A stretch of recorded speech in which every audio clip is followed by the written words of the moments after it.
Hello friends, मिठुर पाकशालाয় আপনাদের সবাইকে স্বাগত। আজ আমি অল্প ছোলার ডাল দিয়ে ভীষণই হেলদি ও টেস্টি একটা রেসিপি আপনাদের সাথে শেয়ার করব। এজন্য এখানে প্রায় 1/4 কাপ পরিমাণে ছোলার ডাল আমি সারা রাতের জন্য ভিজিয়ে রেখে দিয়েছিলাম। তো এটাকে আমি প্রায় 6 থেকে 7 ঘন্টা মতো ভিজিয়ে রেখে দিয়েছিলাম। ডালটা এখন খুব ভালো মতো ভিজে গেছে। এরপর ডালটা পরিষ্কার করে ধুয়ে নিয়ে জলটা ঝরিয়ে নিয়েছিলাম। তারপর এটাকে একটা মিক্সিং জারের মধ্যে নিয়ে নিচ্ছি এবং ওই সাথে এখানে কিছু জল দিয়ে দেব। তো বাটিতে একটু জল ছিল, সেটা দিয়ে দিয়েছি। এই সাথে দিয়ে দিলাম এক টুকরো আদা ও একটা কাঁচা লঙ্কা। ওই সাথে এখানে দিয়ে দেব কিছুটা জল। তো এখানে প্রায় 2 টেবিল চামচ পরিমাণে একটু জলও দিয়ে দিলাম। তো এরপর এটাকে ঢাকা দিয়ে খুব ভালো করে একটু পেস্ট তৈরি করে নেব। তো দেখুন, এটাকে খুব ভালো করে পেস্ট তৈরি করে নিয়েছি। এরপর এই ছোলার ডালের পেস্টটা একটা পাত্রে নিয়ে নিচ্ছি। তো বন্ধুরা, বাড়িতে হেলদিভাবে যদি পিৎজা বার্গারের মতো কোনো কিছু খেতে ইচ্ছে করে তাহলে কিন্তু এই রেসিপিটা আপনারা সহজেই বানিয়ে নিতে পারেন। টেস্টও ভীষণই ভালো হয় এবং হেলদিও হয়। তো আমি দেখুন এখানে ছোলার ডালটা খুব ভালো করে পেস্ট করে নিয়েছি। তারপর এটাকে একটা পাত্রে নিয়ে নিয়েছি। তো দেখেই বুঝতে পারছেন ছোলার ডালটা খুবই ভালো মতো পেস্ট হয়ে গেছে। একদমই দানা দানা নেই, খুব ভালো মতো পেস্ট হয়ে গেছে। ডালটা যদি একটু বেশিক্ষণ ভিজিয়ে রাখা হয় তাহলে ডালটা খুব ভালো মতো পেস্ট হয়ে যায়। তো দেখুন এরপর আমি নিয়ে নিচ্ছি এর সাথে সুজি। তো 4 টেবিল চামচ পরিমাণে সুজি নেব। মেজারিং কাপ মেপে এটা প্রায় 1/4 কাপ পরিমাণে হবে। তো আমি চামচে করে এখানে 4 চামচ পরিমাণে সুজি নিয়ে নিলাম। এরপরে ছোলার ডালের সাথে সুজিটাকেও খুব ভালো করে একটু মিক্স করে নিতে হবে। তো বন্ধুরা, আজকের এই রেসিপিটা যদি ভালো লেগে থাকে তাহলে অবশ্যই চ্যানেলটি সাবস্ক্রাইব করে আমার পাশে থাকবেন এবং পাশে থাকা বেল আইকনটি অবশ্যই প্রেস করে রাখবেন। তাহলে আমি যে কোনো নোটিফিকেশানে ছাড়ি না কেন তা সবার আগে আপনার কাছে পৌঁছে যাবে। তো দেখুন এরপর মিক্সিং জারটা ধুয়ে আবারও 2 চামচ মতো একটু জল এখানে দিয়ে দিলাম। যেহেতু সুজিটা দিয়েছি, সুজিটা অনেকটাই জল টেনে নেবে, সেজন্য এটাকে খুব ভালো করে মিক্স করে 2 চামচ জল দিয়ে আবারও খুব ভালো করে মিশিয়ে নিলাম। তারপর এটাকে ঢাকা দিয়ে প্রায় 10 মিনিটের জন্য একটু রেস্টে রেখে দেব। তো তার আগে এখানে স্বাদ মতো একটু লবণ দিয়ে দিচ্ছি। লবণটা দিয়েও খুব ভালো করে মিক্স করে নেব। তো দেখুন লবণটা দিয়েও খুব ভালো করে মিক্স করে নিচ্ছি। তো বন্ধুরা, আজকের এই রেসিপিটা আপনারা সকালে ব্রেকফাস্টও বানিয়ে খেতে পারেন বা বাচ্চাদের স্কুলের টিফিনের জন্য বানিয়ে দিতে পারেন, কিংবা এটা বিকালের দিকে স্ন্যাক্স হিসাবেও আপনারা ট্রাই করতে পারেন। ভীষণই টেস্টি একটা রেসিপি। তো দেখুন এরপর আমি এটাকে ঢাকা দিয়ে 10 মিনিটের জন্য রেখে দিলাম। এদিকে গ্যাসে আমি একটা কড়া বসিয়ে দিয়েছি, তাতে আমি এখানে তেল নিয়ে নিচ্ছি। তো 4 চামচ পরিমাণে সরষের তেল নিয়ে নিয়েছি। সরষের তেলটা গরম হয়ে এলে এখানে 1/2 চা চামচ পরিমাণে দিয়ে দিচ্ছি গোটা জিরে। জিরেটা খুব ভালো মতো যখন ভাজা হয়ে আসবে তখন এখানে দিচ্ছি একটা ছোট সাইজের গাজরকে এরকম টুকরো টুকরো করে কেটে রেখেছিলাম, সেই গাজরটা এখানে দিয়ে দিলাম। গাজরটাকে দিয়ে প্রথমে 1 থেকে 1.5 মিনিট মতো একটু মিডিয়াম ফ্লেমে ভেজে নেব। তো গাজরটা ভাজা হয়ে গেলে এখানে আমি দুটো ছোট সাইজের পেঁয়াজকে ছোট টুকরো করে কেটে রেখেছি, সেই পেঁয়াজটা এখানে দিয়ে দিচ্ছি। তো পেঁয়াজটাও দিয়ে দিলাম। এরপর এটাকে খুব ভালো করে একটু ভেজে নেব। গাজর ও পেঁয়াজটা কিছুক্ষণ ভেজে নিতে হবে, যাতে পেঁয়াজ ও গাজরটা খুব ভালো মতো একটু ভাজা ভাজা হয়ে যায়, তাহলে টেস্টটা ভীষণই ভালো হবে। তো দেখুন এই জন্য মিডিয়াম ফ্লেমে এগুলোকে একটু আগে নাড়াচাড়া করে ভেজে নিচ্ছি প্রায় 1.5 থেকে 2 মিনিট পর্যন্ত। তো যখন এটা 2 মিনিটের জন্য একটু ভেজে নিয়েছি, এরপর এখানে দিয়ে দিচ্ছি স্বাদ মতো একটু লবণ। লবণটা দিলে পেঁয়াজ ও গাজরটা খুবই তাড়াতাড়ি সেদ্ধ হয়ে যাবে, সেজন্য লবণটা দিয়ে এটাকে একটু মিশিয়ে নেব। তারপর এটাকে ঢাকা দিয়ে প্রায় 1 থেকে 1.5 মিনিটের জন্য একদম লো ফ্লেমে একটু রেখে দিচ্ছি। তো দেখুন একটু ঢাকা দিয়ে দিয়েছিলাম, তারপরে ঢাকাটা খুলে নিলাম। প্রায় 1.5 মিনিটের জন্য একটু রেখে দিয়েছিলাম। তো এরপর এটাকে আবার একটু নেড়ে চেড়ে মিশিয়ে নিচ্ছি। তো এটা যখন খুব ভালো করে একটু মিক্স হয়ে যাবে তখন এখানে দিয়ে দেবো টমেটো। তো একটা আমি বড় সাইজের টমেটোকে এইভাবে টুকরো করে কেটে রেখেছিলাম, সেই টমেটোটা দিয়ে দিচ্ছি। তো বন্ধুরা, এখানে ক্যাপসিকাম যদি বাড়তে থাকে আপনারা ক্যাপসিকামও একটা দিয়ে দিতে পারেন, কিন্তু ক্যাপসিকামটা ছিল না বলে দেওয়া হয়নি। তো সেজন্য এখানে টমেটো ও কাঁচা লঙ্কা ছিল, দুটো কুচিয়ে রেখেছিলাম, সেই কাঁচা লঙ্কাটাও দিয়ে দিয়েছি। এরপরে সবজিগুলোকে খুব ভালো করে একটু মিক্স করে নিচ্ছি এবং টমেটোটাও খুব ভালো করে মিশিয়ে নিলাম। এটাকেও যাতে খুব ভালো মতো সেদ্ধ হয়ে যায় সেজন্য আবারও একটু ঢাকা দিয়ে দেবো। কিন্তু তার আগে এখানে একটু মশলা হিসেবে দিয়ে দিয়েছি এখানে ধনে গুঁড়ো 1 চা চামচ পরিমাণে। এখানে আমি খুব বেশি মশলার ব্যবহার করিনি, খুবই কম মশলা দিয়ে রেসিপিটা ট্রাই করেছি। তো দেখুন আমি এটাকে 1 চা চামচ পরিমাণে ধনে গুঁড়ো দিয়েছি, আর এখানে কোনো মশলার ব্যবহার করব না। তো দেখুন ধনে গুঁড়োটা দেওয়ার পরেও এটাকে একটু ঢাকা দিয়ে রেখে দিয়েছিলাম প্রায় 2 মিনিটের জন্য। ঢাকাটা খুলে নেওয়ার পর এখানে প্রায় 12 থেকে 13টা পরিমাণে কারি পাতা একটু ছোটো টুকরো করে কেটে রেখেছিলাম, সেই কারি পাতা কুচোনোটা এখানে দিয়ে দিয়েছি। এখানে আপনারা চাইলে ধনেপাতা কুচি বা কসুরি মেথিও দিতে পারেন। তো দেখুন এখানে সব কিছু খুব ভালো করে মিক্স করে নিয়েছি এবং সবজিটা খুব ভালো মতো সেদ্ধ হয়ে গেছে।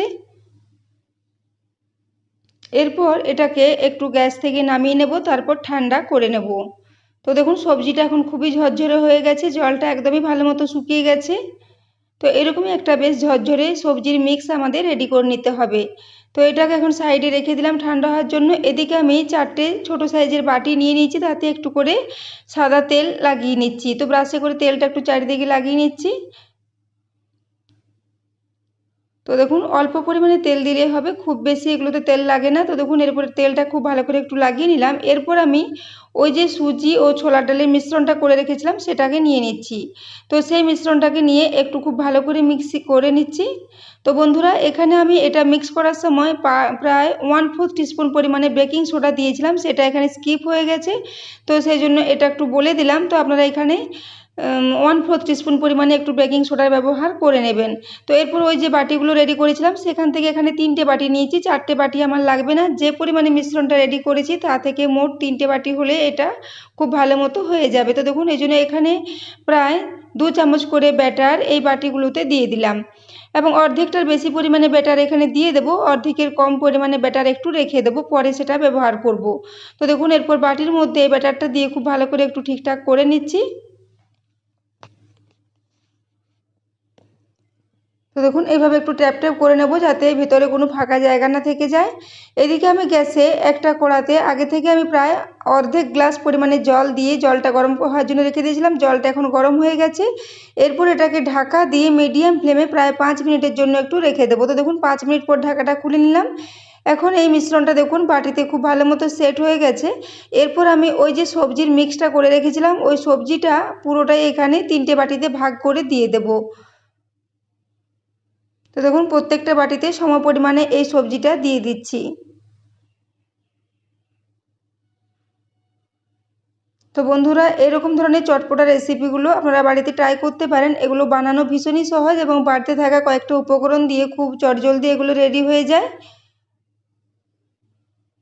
তো দেখুন এরপর আমি সবজিগুলো সমান ভাগে প্রত্যেকটা বাটিতে কিছুটা করে দিয়ে দিলাম, তারপর একটু চামচে করে এগুলোকে ঠিকঠাক করে সেট করে নিচ্ছি। চারিদিকটাতে যাতে সমানভাবে সবজিটা থাকে সেরকম করে একটু চামচে করে চারিদিকে ঠিকঠাক করে নিতে হবে।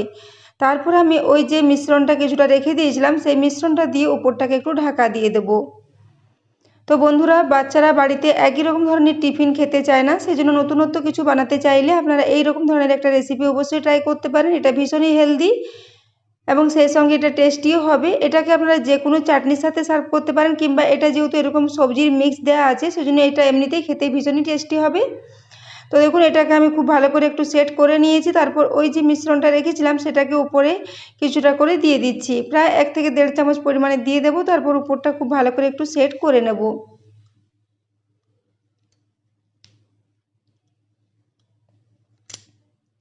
তো দেখুন প্রায় 1.5 টেবিল স্পুন করে মিশ্রণটা দিয়ে দিচ্ছি।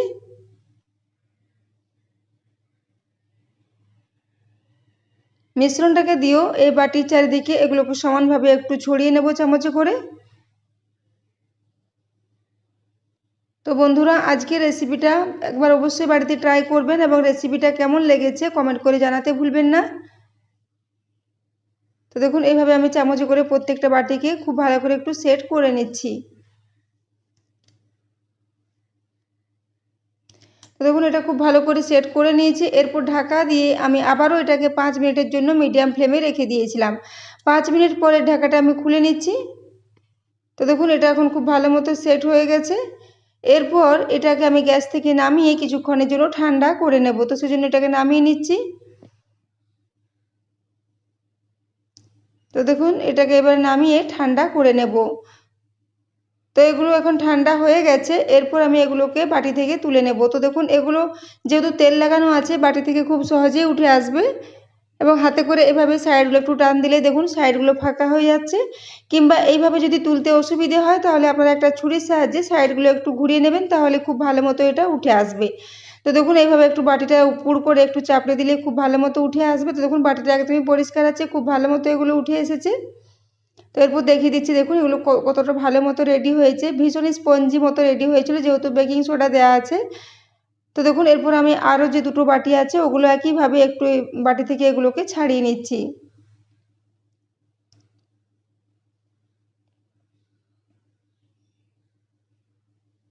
এইভাবে একটু হাতে করে এগুলো টান দিলেই খুব ভালো মতো উঠে আসবে। তো দেখুন এইভাবে এগুলো তিনটেকে আমি তুলে নিয়েছি।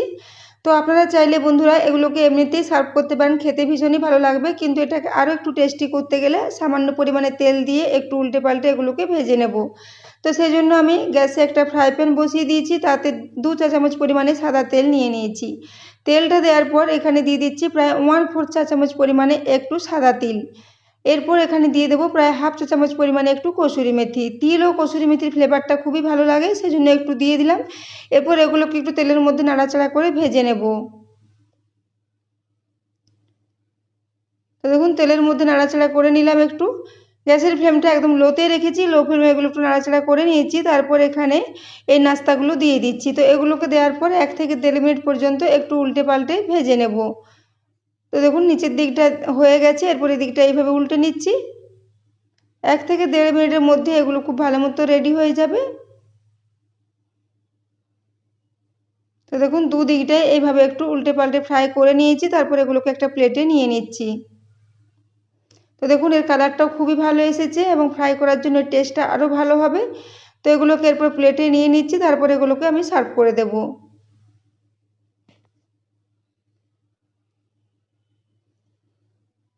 তো দেখুন এরপর আমি এগুলোকে সার্ভ করে দিয়েছি। এগুলো দেখতে ভীষণই লোভনীয় হয়েছিল বন্ধুরা, এবং খেতে তো অসাধারণ টেস্টি হয়েছিল। তো এরপর আমি একটা আপনাদের কেটে দেখিয়ে দিচ্ছি।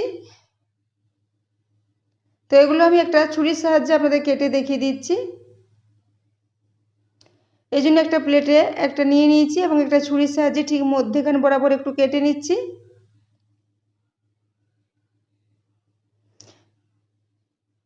তো আমি এটাকে ভীষণই হেলদিভাবে তৈরি করেছি বন্ধুরা। আপনারা চাইলে এই সবজি মিক্সের উপরে কোনো সসের ব্যবহারও করতে পারেন, সেক্ষেত্রে এটা আবারও ভীষণই টেস্টি হবে। তো দেখুন এরপর এটাকে আমি কেটে নিয়ে এইভাবে সার্ভ করে দিলাম।